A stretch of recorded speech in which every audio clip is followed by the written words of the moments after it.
Assalamualaikum warahmatullahi wabarakatuh. Saya hari ini memiliki kesimpulan yang sederhana bahwasanya para habaib yang ada di Indonesia saat ini merupakan korban. Mereka adalah korban dari indoktrinasi yang salah. Secara turun-temurun mereka disampaikan bahwasanya mereka adalah keturunan Rasulullah Sallallahu Alaihi Wasallam. Padahal sebetulnya klaim ini sama sekali tidak bisa dibuktikan. Tapi karena memang sudah didoktrin secara turun-temurun, maka generasi muda hari ini sangat meyakini kalau mereka merupakan keturunan Rasulullah Sallallahu Alaihi Wasallam. Sampai pada akhirnya kemudian muncul tesis Kiai Imad yang mempertanyakan ini semua. Mereka tidak layak mengaku sebagai keturunan Nabi karena pada kenyataannya nasab mereka tidak terkonfirmasi sampai kepada Rasulullah Sallallahu Alaihi Wasallam. Ini berdasarkan catatan kitab nasab. Ditambah lagi sudah hampir 200 lebih, yakni para habib bermarga Ba'alwi melakukan tes DNA yang ternyata secara ilmiah terbukti DNA mereka tidak cocok dengan DNA Rasulullah Sallallahu Alaihi Wasallam. Ini sudah cukup untuk membuat penegasan bahwasanya para habib yang ada di Indonesia ini bukan keturunan Rasulullah Sallallahu Alaihi Wasallam. Tapi apa hendak dikata, doktrin turun-temurun sudah disampaikan. Klaim-klaim sepihak, pengakuan bahwasanya mereka merupakan anak keturunan Nabi sudah terlalu sering disampaikan. Bahkan sudah merubah karakter mereka menjadi sangat arogan terhadap umat. Mereka merasa bahwasanya mereka merupakan warga agama kelas 1 dan merasa punya hak untuk bersikap arogan kepada umat Islam pada umumnya. Ini kan sudah terlanjur melakukan itu semua. Baik, coba kita ingin simak beberapa pernyataan yang menurut saya sangat janggal sekali. Ada muridnya Habib Salim Jindan namanya Abdurrahman, sholatnya berantakan, maksiatnya luar biasa, ibadah kocar kacir, tapi cinta banget sama Habib Salim Jindan. Beliau itu kalau dia jualan ubi rebus, kacang rebus tengah malam tuh pakai gerobak tuh, kadang-kadang Habib Salim Jindan hampir setiap malam ngegodain dia. Pedagang, iya beb, bungkus semuanya man, bawa ke rumah. Iya beb, dibungkus semuanya, nggak komplain. Bukan hanya dibungkus, dianterin ke rumah Habib Salim Jindan. Gak lama Maman meninggal. Habib Salim Jindan dikabarin sama muridnya, beb, Maman meninggal. Innalillahi. Datang Habib Salim Jindan, ngelihat bentuk jenazah tuh, beliau ambil kertas kecil, kotak, beliau tulis, ademan gue tahu lo ibadahnya berantakan, tapi lo cinta sama dzurriyyat Nabi Muhammad, ikhlas dari dalam hati. Nanti kalau malaikat munkar nakir datang nanya pertanyaan kubur, jangan lo jawab man, lo kasih surat dari gue, lo masuk surga tanpa hisab. Nah, ini kan salah satu contoh doktrin-doktrin halu dari oknum-oknum keturunan Ba'alwi. Ini kan doktrin manipulatif. Bagaimana pembuktian sedemikian rupa? Masa seseorang kemudian bisa menggaransi orang lain untuk masuk surga? Saya jadi heran, mengapa ada orang yang bisa menggaransi orang lain untuk masuk surga? Inilah kemudian yang menjadi indikasi kejanggalan bagi kita semua. Apa pantas Bani Ba'alwi di Indonesia ini mengaku sebagai keturunan Nabi? Apakah mereka pantas? Karena pada kenyataannya doktrin-doktrin yang mereka keluarkan adalah doktrin-doktrin yang betul-betul penuh khurafat. Doktrin-doktrin yang tidak masuk akal, doktrin-doktrin yang hanya membodohi orang awam saja. Ini salah satu contohnya. Dan ini sebetulnya harus kita jawab. Ketika kita biarkan doktrin-doktrin ini berkembang, sama saja kemudian kita sudah melakukan pembodohan atas umat ini. Itulah mengapa sejak awal saya menanti ada tidak keturunan Ba'alwi yang senior-senior, yang sesepuh-sesepuh, yang level mereka adalah level ulama, yang mau mengingatkan anak-anak mereka yang sudah menampilkan dakwah Islam yang tidak pada sepantasnya, tidak semestinya. Entah ternyata mereka juga tidak saling mengingatkan. Sehingganya kita umat Islam bereaksi dengan ini semua. Saya pernah ditanya, mengapa ustadz atau para mubalik yang lainnya atau para kiai ngurus-ngurusin perkara ini? Ngapa sih ngopen-ngopeni perkara Ba'alwi yang mengaku sebagai anak cucu Nabi? Nah, ini harus kita jawab. Apa jawabannya? Mengapa kita semua ngurusin ini?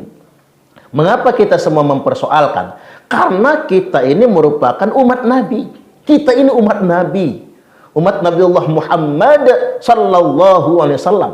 Terlarang siapapun mengaku sebagai anak cucu Nabi. Terlarang bagi siapapun mengaku sebagai zuriat Nabi, kalau dia tidak bisa membuktikannya. Apalagi mereka-mereka ini ngaku anak cucu Nabi, tapi sikap mereka sangat eksploitatif terhadap umat ini. Yang mengkritik mereka, mereka cela, mereka ancam matinya su'ul khotimah. Mau Islam menjadi agama yang rusak.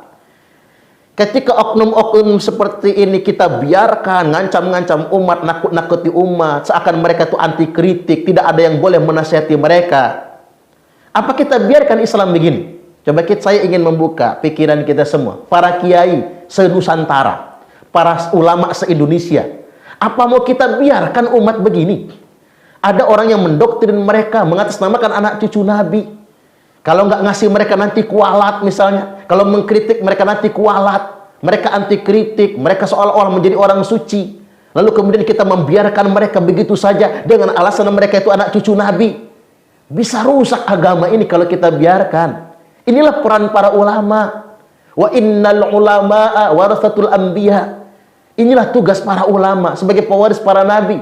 Untuk meluruskan ajaran yang salah. Ajaran yang menyimpang. Apalagi sekali lagi, dari mulut orang-orang yang mengaku anak cucu Nabi, padahal mereka tidak terbukti sebagai anak cucu Nabi. Kita simak yang berikutnya. Kalian ini adalah fardu. Ingat, fardu, bukan sunnah. Cinta kepada Habib, cinta kepada Habib, cinta kepada kalian ini adalah fardu. Ingat, fardu, bukan sunnah. Seorang Habib yang gila itu lebih utama daripada ulama amilin. Cinta kepada Habib, cinta kepada Habib, cinta kepada kalian ini adalah fardu. Ingat, fardu, bukan sunnah. Cinta kepada Habib, cinta kepada Habib, bukan sunnah, bukan mubah, apalagi makruh. Wajib, artinya kalau nggak dijalanin, ada orang nggak cinta, ada orang benci, waliyadzubillah, maka dia keluar daripada ajaran Ahlus Sunnah wal Jamaah. Coba, ini luar biasa, indoktrinasi begini dan laku di Indonesia. Ya, indoktrinasi begini di Timur Tengah nggak laku barangkali, tapi ini menjadi laku di Indonesia. Memanfaatkan sebagian besar masyarakat muslim di Indonesia ini yang awam akan ajaran agama. Bayangkan kemudian ketika dia mengatakan satu Habib gila itu lebih mulia daripada kiai yang mengamalkan ilmunya. Ini kan luar biasa, na'udzubillah. Satu Habib gila, kata orang ini, itu lebih mulia daripada kiai yang mengamalkan ilmunya. Kiai yang mengajar kepada santrinya, sekaligus kiai yang telah mengamalkan ilmunya. Ini kan doktrin yang sesat. Ini kan pembodohan kepada umat. Apalagi tadi dia mengatakan mencintai Habib itu hukumnya wajib, fardu ain. Ini doktrin dari mana lagi? Sejak kapan kemudian orang yang diidentifikasikan dengan sebutan Habib kemudian menjadi ahlul bait Nabi? Sejak kapan? Ini kan cuma doktrin halusinasi dari kaum Bani Ba'alwi sebetulnya. Habib kemudian menjadi zuriat Nabi. Habib kemudian menjadi anak cucu Nabi. Saya ingin menegaskan mencintai Nabi dan keluarga Nabi itu merupakan fardu ain, betul. Sudah dijelaskan, ditegaskan oleh Nabi sallallahu alaihi wasallam bahwasanya addibu auladakum ana talatin khisal. Ajarkan kepada anak-anak kalian tentang 3 perkara. Yang pertama, hubbi nabiyikum, kecintaan kepada nabi kalian. Wa ahli baitihi, dan kecintaan kepada keluarga nabi.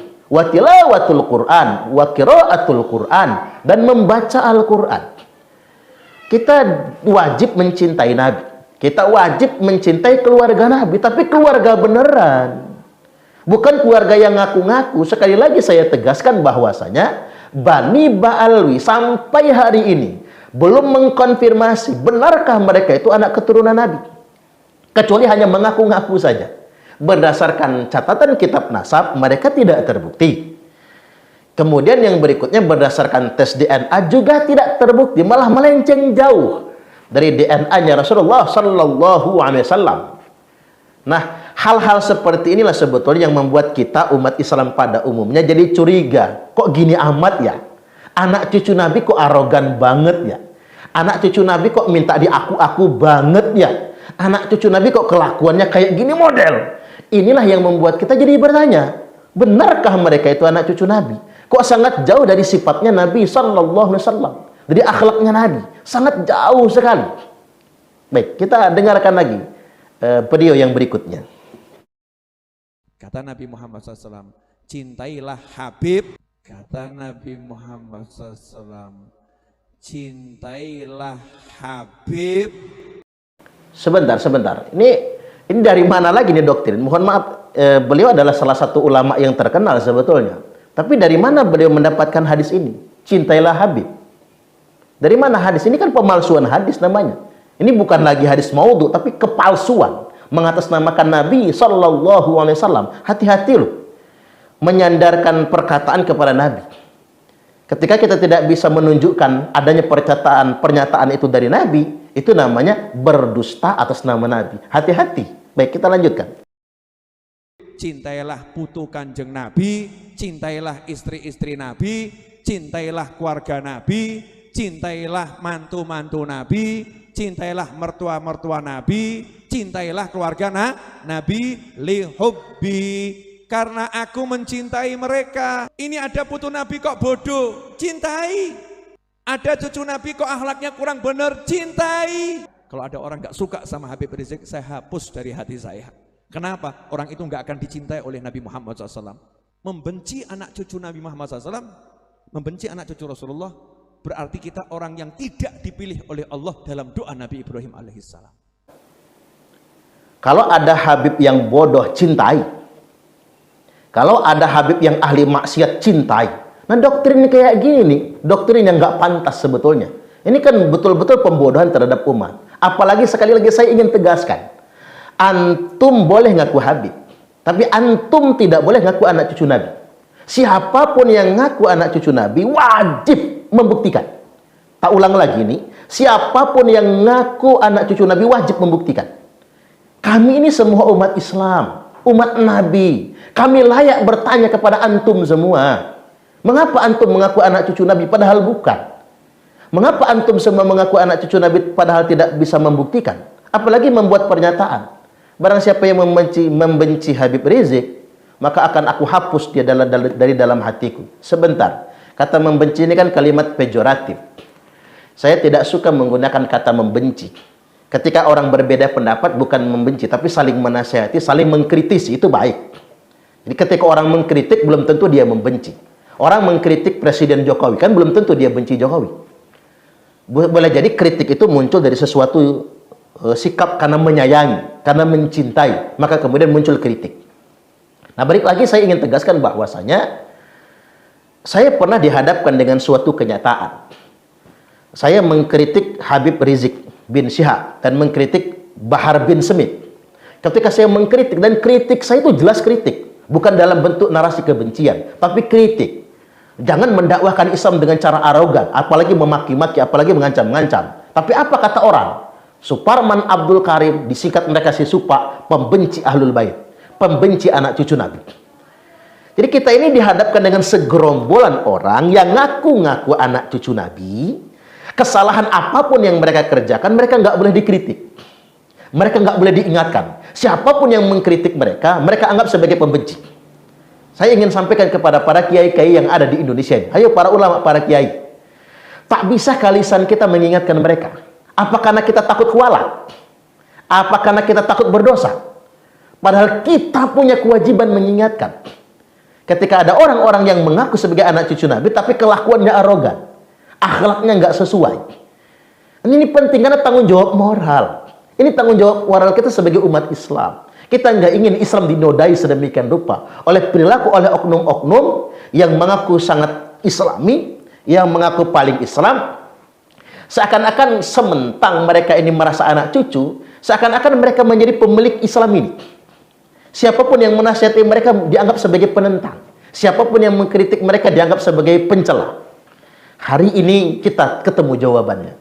Mengapa doktrin-doktrin dan sikap-sikap mereka justru bertentangan dengan ajaran Islam itu sendiri? Karena Allah hendak membuktikan bahwasanya mereka memang bukan anak keturunan Rasulullah Sallallahu Alaihi Wasallam. Dan ini sudah terbukti berdasarkan catatan kitab nasab dan berdasarkan tes DNA. Dan saya ingin tegaskan pada kesempatan kali ini, entoh begini. Karena ngaku-ngaku anak cucu itu adalah perkara yang terlarang. Kecuali bisa membuktikan. Apa sih gunanya ngaku-ngaku anak cucu Nabi? Mending kita semua sama mengaku sebagai umat Nabi.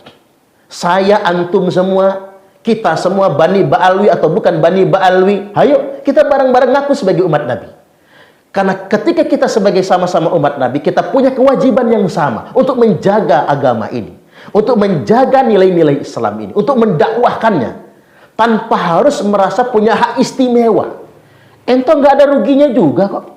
Nanti kita tunggu di akhirat nanti apakah benar kita ini sebagai anak cucu Nabi. Kita tunggu pembuktian di akhirat nanti. Ketika pun tidak terbukti ya kita tetap menjadi umat Nabi. Ketika pun terbukti misalnya ento tidak akan rugi. Alangkah baiknya ini disembunyikan kalaupun memang benar. Jadi sekali lagi saya ingin tegaskan pada kesempatan kali ini, persoalan di Indonesia ini bukan persoalan yang sangat sederhana.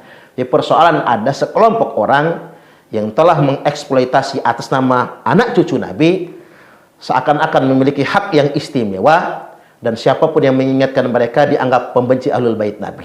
Ada masalah pada model keberislaman yang di Indonesia, dan kita semua para pendakwah, para ulama, para kiai punya kewajiban untuk mengingatkan ini semua. Dan terbukti tesis Kiai Haji Imaduddin Utsman Al-Bantani belum terbantahkan hingga hari ini. Harus ada catatan kitab nasab yang mengkonfirmasi apakah benar Ubaidillah bin Ahmad merupakan anaknya Imam Ahmad Al-Muhajir. Dan ini harus dibuktikan. Yang kedua, alangkah baiknya kita tuntaskan dengan prosedur ilmiah, yakni tes DNA. Benarkah genetiknya bisa dikonfirmasi identik dengan Rasulullah Sallallahu Alaihi Wasallam? Kalaupun tidak, entoh tidak ada ruginya. Kita semua umat Nabi, kita semua punya kewajiban untuk mengamalkan ajaran Islam ini menurut kemampuan kita semua. Saya ingin tegaskan, Pak, dikatakan ngaku-ngaku Ahlul Bait karena cuma ngaku, bukan Ahlul Bait, tidak terbukti Ahlul Bait, tidak terbukti keturunan Nabi, tapi ngaku-ngaku keturunan Nabi. Apalagi sampai nunjuk-nunjuk dalam darah, aneh nih lagunya ngomong begitu, ada darah Nabi. Ini saya ingin sampaikan kepada keluarga besar Nahdlatul Ulama, ulama Mesir, ulama Maroko, ulama Yaman, bahkan di Mekah saat masih dipimpin Sarid Mekah, Bani Ba'alawi dinyatakan bukan keturunan Nabi. Coba keliling dulu ke dunia internasional, tidak ada satupun negara yang mengatakan Bani Ba'alawi keturunan Nabi. Kok di Indonesia kita ribut, Bapak Ibu? Ada yang nanya, Pak Yai, kan ada banyak habib yang jadi ulama. Beliau-beliau itu kita hormati sebagai ulama. Makanya kita nyebutnya habib. Habib itu apa? Orang yang dicintai. Di Yaman ulama dipanggil habib. Nang Indonesia ulama dipanggil kiai. Itu maksudnya. Boleh. Tapi nggak boleh ngaku-ngaku keturunan Nabi. Lalu mengapa Nabi menyampaikan begini? Yaz'umu annahu minni wa laysa minni. Ia ngaku-ngaku keturunanku, kata Nabi, padahal dia bukan keturunanku. Tuh dawuh Kanjeng Nabi ini, Pak. Bukan karangan saya ini. Mereka ngaku-ngaku keturunan Nabi, padahal dia bukan keturunan Nabi. Yang mending kelakuannya benar, kelakuannya nggak benar. Kelakuannya kakinya minta dicium-cium. Apa kata mereka? kakinya Habib ahli maksiat lebih mulia daripada endasnya seorang kiai. Na'udzubillah. Ini fatwa belis namanya. Satu Habib bodoh lebih mulia daripada 70 kiai. Mapas. Ini geblek namanya. Ini fatwa yang kayak gini kalau dipertahankan Islam jadi bodoh, Bapak Ibu. Islam ini menjadi agama kasta. Kita kenal Pak keturunan Nabi Sayyid Ahmad bin Muhammad Ali Al-Maliki Al-Maki Al-Hasani mangkat nang Mekah berkunjung ke Rusaifah. Saya kalau ke Mekah pasti ke sana, Bapak Ibu. Itu jelas-jelas keturunan Nabi. Enggak dipanggil Habib, enggak. Keturunan Nabi itu dipanggil dua. Kalau enggak Sayyid ya Sarif. Dipanggilnya. Di sana beliau punya anak gadis tiga anak gadisnya nikah sama ahwal, nikah sama orang biasa tapi ulama. Ini mau enggak kiai menikahi Sarifah haram. Na'udzubillah. Sama dengan zina. Ini ajaran apa sih? Nah yang kayak gini harus kita luruskan, Bapak Ibu. Mereka mengklaim kalau tanpa habaib Indonesia nggak akan mungkin jadi Islam. Dia belajar sejarah dari mana toh Pak? Halo. Roda galak nggak apa-apa ya. Ya sekali-kali nih tulisannya menabur damai di negeri para wali. Berabad-abad lamanya, konon katanya sejak abad ketiga Hijriah, para pendakwah telah datang ke Indonesia, para wali. Wali Songo itu Pak, beliau itu keturunan Nabi semua. Makanya keturunan Wali Songo siap tes DNA. Apa kata keturunan Wali Songo? Kami siap tes DNA. Kalau kami terbukti bukan keturunan Nabi, ya nggak apa-apa. Alhamdulillah. Tapi kalau kami terbukti keturunan Nabi, berat tanggung jawabnya, beban tanggung jawab. Sampai sedemikian rupa para Wali Songo yang telah berjuang, dan Wali Songo bukan Ba'alawi dan tidak minta dimuliakan nasabnya. Maka dari itu Bapak Ibu ingin saya berikan pencerahan, karena kita ini kadang-kadang sampai di sidang Pak, ada terdakwa, ini terdakwa nih, di sidang berani membentak-bentak saksi, berani membentak-bentak jaksa, berani bersikap pongah di hadapan hakim, majelis hakim. Mengapa? Rumangsa merasa keturunan Nabi, makanya songongnya na'udzubillah. Hanya orang-orang yang berhati setan Bapak Ibu yang berani membentak hakim di ruang sidang, yang berani bengak-bengok di ruang sidang. Jangan dicontoh yang kayak gitu. Apalagi tadi ngaku Habib tapi menghina presiden. Ada itu Pak, ceramahnya nang Bandar Lampung. Apa kata dia? Jokowi banci, coba buka celananya, jangan-jangan head. Na'udzubillah. Itu marinir, TNI, AD, polisi, baik polisi biasa maupun Polairut, banyak pulang satu-satu. Saya nanya sama Pak polisi, enggak ditangkap aja tuh orang Pak, kata saya. Enggak enak Pak Ustadz, kalau kita tangkap orang nuduhnya polisi kriminalisasi ulama. Apalagi dia Habib, kita dianggap nanti mempidana keturunan Rasul. Pak, kata saya, mereka bukan keturunan Nabi, cuman ngaku-ngaku saja. Tapi enggak enaklah Pak Ustadz. Tapi ingat Bapak Ibu, walaupun Pak Jokowi tidak pernah mempidanakan orang yang menghinanya, ada keterangan dari Nabi, man ahana sultana ahanahullah.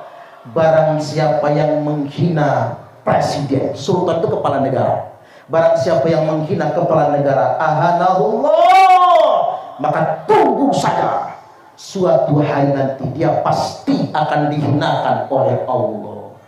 Tidak lama setelah dia ngomongin Jokowi banci, ditangkap Pak polisi gara-gara ngegebukin anak orang. Ada cara Allah untuk menghinakannya. Makanya awas Pak, walaupun tidak senang sama Pak Jokowi, ya nggak senang jangan hina. Ini ngomongin Pak Jokowi apa? Mukidi.